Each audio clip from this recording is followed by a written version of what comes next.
श्रीराम बर्तमान आम आसलु सीता एंतुड़ीशाला जे कि ये नना नवकोश जन्म होते ना नवकोश जन्मस्थान जे कि गुंफा भितर अच्छा देवी माता आउ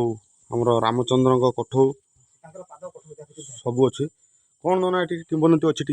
लवकुश जन्मस्थान बुझे सीता गुंफा पत्थर कुड़िया कर बनवास ये जो अष्टधातु गुंफा अच्छा सीता देवी तीन पत्थर तो माटी पर थोकी गोस्वामी स्नान कले माँ मुझे सत्य पत्थर कुड़िया तार ये कुड़िया बुझे आज्ञा सीता फुला झाड़ू चुली सब अच्छी जा भर जाए कर अच्छा हो कहतु टी आसी कहतु आग झाड़ू देखिए फुला ढाल थे देखो ना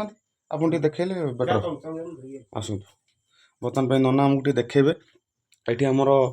सीता माता किंवदंती सब किसी अच्छी आम ये देखा आज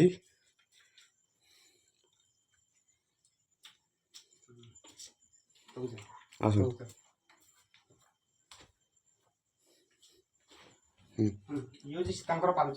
आज्ञा ये राम पाद चिन्ह सीता देवी प्रत्येक सकाल उठे आग ये राम पाद पूजा करेंगे नीति काम करती ये हूँ सीता कुला बुझे सीता कुला मैंने पत्थर पत्थर बाल्टी जहाँ रही ये चुली बुझे जो ठेकी थुआई ये चुली सी जब रोसे करते बुझे सब पोड़ा कला दाग पड़ी धुआं दाग जो रही कौन अच्छी ये पाताल गुंफा सीता देवी पाताल ये पाताल गुंफा पूरा भीतर पूरा पाताल हाँ सीमा नहीं भीतर सुरंग रही ये झाड़ू झाड़ू रही भग्न अवस्था रही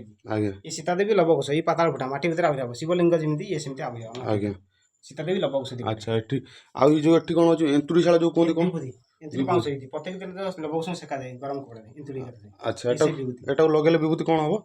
लगेले बुझे ग्रहरिष्ट रोग बाग जहाँ तक कटिज शरीर जहाँ रोग बाग ग्रहरिष्ट खंड लगे जहाँ पिला सन्तान सतरा गुरुवार को चाकरी जहाँ दुष्ट कटिज जे कौन छुआ खुणिका दृष्टि हम खोईदेव टे चटईदेव आ देह बोलदेव भल हो पिला जब खुणिका दृष्टि होती आगे पानीटा कौन गलुचे कौटू ये सब टपटे पड़े ये सब टपटे कि पड़ता है कौन कौटू आसुँ ये झर आज्ञा आज्ञा ठीक अच्छे जाऊ नना आज आमको बहुत सहयोग कले अशेष धन्यवाद आ रही ना।